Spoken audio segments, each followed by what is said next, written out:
दोस्तों नमस्कार, मैं अजय पत्रकार। रवीश कुमार, आपने देखा होगा कि G20 का कार्यक्रम हुआ, पूरे इंटरनेशनल लेवल पे भारत की बड़ाई हो रही है। कांग्रेस के दो वक्त टर्म प्राइम मिनिस्टर हैं, मनमोहन सिंह ने बड़ाई की।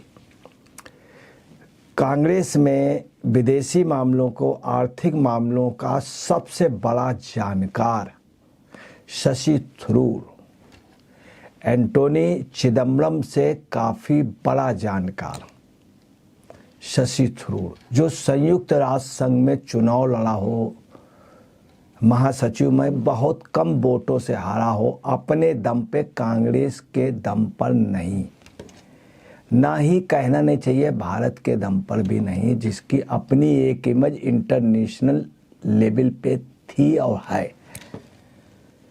कांग्रेस से विदेश मंत्री भी अगला रहा। उस शख्स ने भी G20 की जबरदस्त बड़ाई की है। मनमोहन सिंह ने की, सारे लोगों ने की। कांग्रेस के ने भी कोई बुराई नहीं कर पाया। सिर्फ उनको ये रहा कि उनको भोज पे बुलाया नहीं गया। राष्ट्रपति के भोज में खड़गे जी को नहीं बुलाया गया, सोनिया जी को नहीं बुलाया गया, राहुल जी को नहीं बुलाया, बाइकआउट भी किया। उसके बावजूद भी सुक्खू गए, मोदी से गले मिले। रवीश कुमार इकलौते व्यक्ति हैं जिनका काम है सिर्फ विरोध करना। बहुत अच्छी बात, आप पीएम की विरोध करिए, सरकार की खामियां निकालिए, बहुत अच्छी बात है, मगर जो चीज भारत के लिए डेवलप हो रही, भारत का विरोध मत कीजिए। G20 की सफलता हुई इंटरनेशनल लेवल पे। चाइना के पेपर भरे हुए हैं, अमेरिका के पेपर भरे हुए, वाशिंगटन टाइम्स में दुनिया के सभी पेपर बड़ाई कर रहे हैं, मगर रवीश कुमार लगातार बुराई कर रहे हैं। रवीश कुमार का क्या कहना है सुनिए। रवीश कुमार का ये कहना है कि कोयले लॉबी के सामने सभी झुक गए और सभी झुके हुए हैं। ये रवीश कुमार का कहना है कि कोयला लॉबी के सामने सभी झुक गए, ये सब झुके। कोयले लॉबी की बात ये पता नहीं कहाँ से ले आए। कोयले लॉबी के सामने और दवाई लॉबी के सामने सिर्फ हिंदुस्तान का प्राइम मिनिस्टर मोदी नहीं झुके। अमेरिका में जो चुनाव होता है उसमें मेडिकल लॉबी है, जो दवाई लॉबी, मेडिसिन लॉबी है, वो प्रभावशाली होती है, वो चुनाव तय करती है। मगर भारत में दवाई लॉबी हावी नहीं हो पाई। अब इन्होंने कोयले लॉबी का ले लिया। कोयला लॉबी हर जगह होगा, मगर मोदी पे कोयला लॉबी हावी नहीं है। हम खुद कोयले पे सक्षम हैं। दूसरा, कोयले लॉबी का मतलब इनका चाइना का भी, चूंकि चाइना में भी कोयला बहुत होता है, मतलब प्रो चाइना सपोर्ट करना ओपन इन्होंने किया है कि कोयला लॉबी हावी रही। जबकि चाइना राष्ट्रपति या कोयले लॉबी के लोग वो इस कारण नहीं आए। चाइना राष्ट्रपति, वहाँ पे गृह युद्ध की पोजीशन, वहाँ स्थिति बहुत खराब है। दूसरी बात, किस मुंह से आए, उनकी सजाई हुई बारात, दूल्हा उनको बनना था, पता चला दूल्हा बन गए मोदी। अब मोदी उस पर दूल्हा बने हैं और उस पर मुकुट मोदी पहने हुए हैं, तो वो कैसे आए, शर्म के मामले कैसे आए। इनकी GDP 8.2 हो गई, भारत की आर्थिक स्थिति अच्छी हो गई, 10वीं से 5वीं अर्थव्यवस्था में आ गए, तीसरी की ओर बढ़ रहे हैं, चंद्रमा में जा रहे हैं, तमाम उपलब्धियां हो रही। चाइना कैसे आ जाए। अब इन्होंने क्या बोला है कि कोयले लॉबी के आगे सब झुक गए और कहा गया था कि जनता का हित का ख्याल रखा जाएगा। आप देखिए, कहा गया था जनता के हित का ख्याल रखा जाएगा, तो जनता का हित सर्वोपरि है। यूक्रेन पर वहां की जनता का कौन सा हित इन्होंने सिद्ध किया। मतलब आप देखिए कि एक शख्स खुलेआम कह रहा यूक्रेन पर वहां की जनता का कौन सा हित सिद्ध किया। दूसरा, ये क्या कह रहे हैं रवीश कुमार जी कि विकसित देश झुक गए, ये भारत ने कहा है। रवीश कुमार जी कहना ऐसा कुछ भी नहीं हुआ, कोई विकसित देश झुका है नहीं, बल्कि विकसित देश की ही मोनोपोली चली है।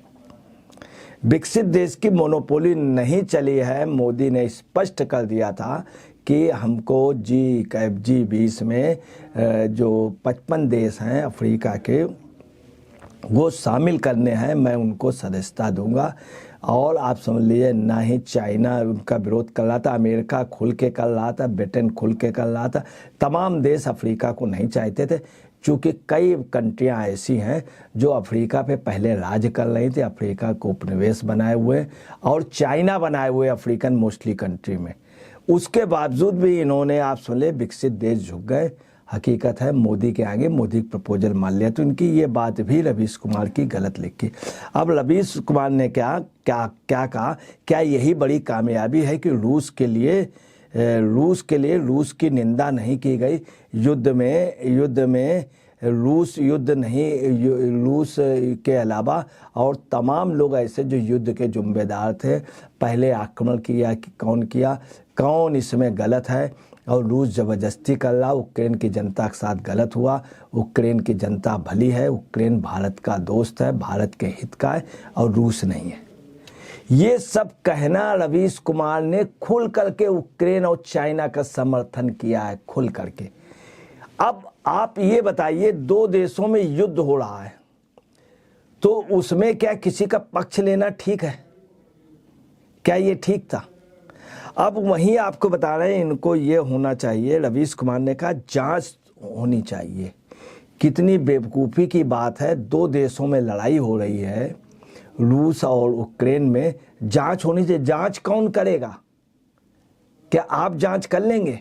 अगर आपको यही था तो आपके घर पे कैजुअलिटी हो गई थी, माँ की कैजुअलिटी हो गई, आप विदेश में थे, आप चले आते, कोई बात होती माँ के उसमें।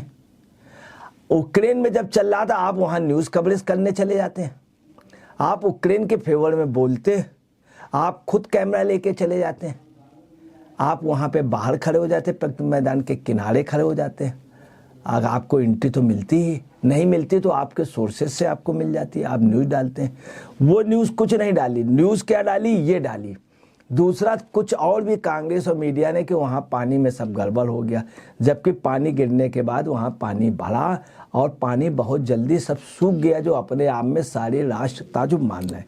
इन्होंने और भी बात हो गया कि चुप रहने क्या घोषणा पत्र यही कह रहा है, और क्या घोषणा हुई, सभी घोषणाएं गलत हुई। दूसरा इन्होंने कहा कि जब रूस के साथ यूक्रेन का युद्ध है तो युद्ध को सुलगाने वालों की निंदा क्यों नहीं हुई। देखिए शब्द सुनिए, युद्ध को सुलगाने वालों की निंदा क्यों नहीं। युद्ध को किसने सुलगाया? आप बताइए किसने सुलगाया? क्या युद्ध को सुलगाने का या रूस की निंदा की जाती है या यूक्रेन की निंदा कर दे?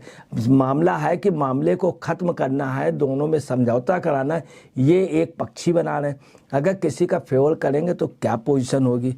अब आपको बताना है रूस और उसमें क्या पोजीशन। रूस ने हमारे देश के लिए वीटो कई बार किया, 6 बार अभी वीटो किया, इसके पहले किया, हमारे हित के लिए वीटो का यूज़ किया, वीटो का। अब यूक्रेन के लिए आइए, यूक्रेन ने हमारे देश का हमेशा विरोध किया। जब न्यूक्लियर वेपन्स का वो हुआ, अटल बिहारी वाजपेयी के समय उन्होंने विरोध किया, उसके बाद न्यूक्लियर उसका उन्होंने विरोध किया, यूक्रेन ने जबरदस्त विरोध किया। 370 का यूक्रेन ने विरोध किया, और हर बार यूक्रेन ने हमारे भारत का बेवजह कभी फेवर नहीं किया, खुल करके विरोध किया।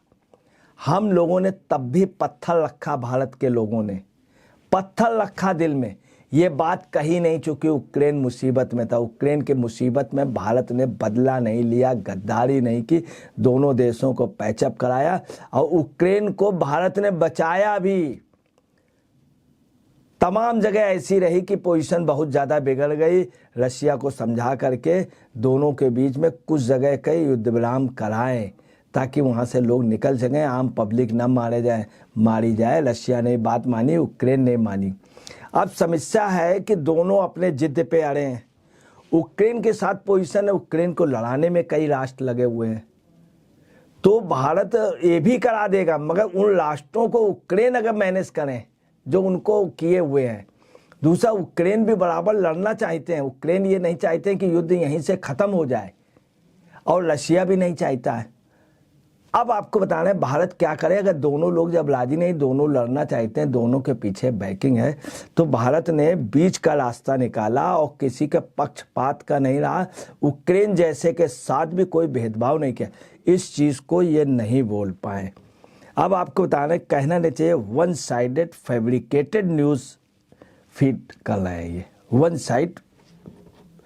दूसरा इनका क्या है, इन्होंने बोला जनता का हित सर्वोपरि, यूक्रेन पर वहाँ की जनता का कौन सा हित साधु, विकसित देश झुक गए। ठीक है, G20 आर्थिक मंच है, तो फिर इतना करने की क्या ज़रूरत है। आप इतने बड़े पत्रकार हो गए जो कह रहे हैं रवीश कुमार जी, ठीक है G20 आर्थिक मंच है, अपने आप बताएं, तो फिर इतना करने की क्या ज़रूरत है। जो G20 हुआ ये सब करने की क्या ज़रूरत थी, ये रवीश कुमार जी कह रहे हैं। क्या ये कहना इनका उचित है। दूसरा ये क्या कह रहे हैं, G20 समूह कितना भी अच्छा कंक्लूजन पर आ जाए, लेकिन लिबरल न्यूज़ के निकाले गए आ जाए, परंतु कूटनीति कैसे करी जाती है ये भारत नहीं समझ पाया। खाली अब क्या है, यहीं पे मीडिया के को बौद्धिक आतंकी मत बने लोग। आज ये पोजीशन हो गई, मीडिया पे लोग बौद्धिक आतंकी बन रहे हैं। रवीश कुमार जी खाली मैग्सेसे अवार्ड जीतने वाले हैं, जो वहाँ से ले आए मैग्सेसे अवार्ड किन लोगों को मिल रहा है ये भी पूरी दुनिया जानती है। कूटनीति कैसे करी जाती है ये रवीश कुमार जानते हैं। G20 समूह का आप समझ लिए जिस तरह से इन्होंने मजाक किया है, लेकिन न्यूज़ चैनल से निकाले गए यूट्यूबर्स ये ज्ञानी साहब रवीश कुमार जी G20 इंडिया को फेल हो गया बतला रहे हैं, जबकि फेल हो गया कांग्रेस ने भी नहीं बताया। अब आपको बताना है कि इनका ये भी कहना है कुछ हासिल नहीं हुआ, और ये कहिए आप समझ लिए ये भी कह सकते हैं कि मोदी माफ़ी मांग ले। अगर मान लीजिए कुछ उसमें गड़बड़ हो जाता है, पानी भर जाता है, तो ये कहने में नहीं चूकते कि मोदी माफ़ी मांग ले। अब इनका ये भी कहना कुछ हासिल नहीं हुआ। रवीश कुमार जी को यूक्रेन जाना चाहिए था जिस समय थी, रवीश कुमार को प्रवक्ता बनना चाहिए, उसके लिए नहीं, यहाँ पर ये इन्होंने बोलना शुरू कर दिया। अब जांच की बात कर रहे हैं। दूसरा आपको बताएं, दो देश युद्ध लड़ रहे हैं, तो जांच का विषय आ कहाँ से रहा है। या तो आप जांच कीजिए, आप रिपोर्ट दीजिए, वो भी आप इस पोजीशन में नहीं कि आप दीजिए। अब चीनी मीडिया वाला प्रमाण पत्र जो दे रहे हैं बिल्कुल गलत कर रहे हैं। क्या यूक्रेन नहीं है, यूक्रेन सही है या रूस सही है। मोदी का विरोध जम करके करिए, मगर भारत का विरोध करना गलत है। ना ये राजघाट के रहें, ना समाज के रहें, इनको तो कांग्रेस का प्रवक्ता बन जाना चाहिए। इनका जो छोटा भाई बिहार से कांग्रेस की राजनीति कर रहा, वहाँ के प्रदेश उस पर है, इनको ये राहुल जी की पदयात्रा में साथ चले, बड़े खुश थे राहुल जी की पदयात्रा। इनको कांग्रेस का प्रवक्ता बन जाना चाहिए, और वास्तव में कांग्रेस को इन्हें प्रवक्ता बना लेना चाहिए। कहना नहीं चाहिए दलाल स्ट्रीट तो बॉम्बे का मशहूर है स्टॉक एक्सचेंज व सट्टा बाजार के लिए, ये तो दलाल हब बना रहे हैं ये लोग, और दलाल हब से लोग आजकल जो रिपोर्टिंग कर रहे हैं ये बेहद वो है, ये बहुत ही दुखद बात है। और ये लोग भूल रहे हैं कि रशिया ने इतने टाइम वीटो पेश किया। अब आपको बताना है यूक्रेन ने उस 1998 में भी भारत का विरोध किया था, 370 में भी विरोध करना चाहिए। तो मेरे हिसाब से शर्म आनी चाहिए लोगों को जो यूक्रेन का फेवर करें। हम अभी तक भारत में किसी ने कहा नहीं यूक्रेन को उसमें, मैं यूक्रेन जैसे ने जिस तरह भारत के साथ गद्दारी की, भारत के साथ वो करता रहा, भारत के साथ समस्या पैदा कर दी। भारत से जो लोग पढ़ने वहाँ गए थे उनको यूक्रेन ने ठीक से भेजा नहीं, भारत ने प्रयास किया। रसिया से बात की, बम्बार्डमेंट मत करना, गोली मत चलाना, तोप मत चलाना, और करके अपने आदमियों को निकाल के लाए, उनको निकाल के लाए, और यूक्रेन ने हमें कोऑपरेट नहीं किया। यूक्रेन ने हमारी क्रीम को लेके बर्बाद कर दिया। वहाँ पे जो गए उनसे बहुत अधिक हाईली पेमेंट लिया, और उनको पढ़ाने के नाम पर अच्छा नहीं पढ़ाया है। वो बच्चे जब यहाँ आए तो एक बहुत बड़ी समस्या हो गई भारत के सामने, बेरोजगारी की समस्या, उनके भविष्य के, उनके कैरियर की समस्या। तब भी भारत ने इतना बड़ा गम बर्दाश्त किया, और यूक्रेन ने कोऑपरेट नहीं किया। यूक्रेन ने हमारी गवर्नमेंट का कभी बड़ाई नहीं की, तब भी भारत ने उसको दुश्मन कभी नहीं समझा। ये जो हैं ये यूक्रेन की बड़ाई कर रहे हैं और रशिया की। अब आपको वहीं बता रहे, रशिया ने क्या किया, हमको पेट्रोल दिया, वरना पेट्रोल महंगा हो जाता है, चिल्लाते हैं। रशिया ने हमें कच्चा तेल दिया, जो हमारे प्रोसेस हुआ, हमारी रिफाइनरी चली, हम वहाँ से तेल लेके दुनिया को तेल दे रहे हैं, तमाम हमारे व्यापारिक संबंध हुए, मगर आँख में अगर कोई पट्टी बांध ले तो बहुत दुखद है। रवीश कुमार को सोचना चाहिए, आज के दिन ऐसा बयान ऐसा वो नहीं देना चाहिए, G20 की असफलता का नहीं देना चाहिए। ये भारत के लिए एक दुखद है, और अगर ये इस तरह से करेंगे तो इन्हीं की वैल्यू गिरती है। नमस्कार, मैं अजय पत्रकार।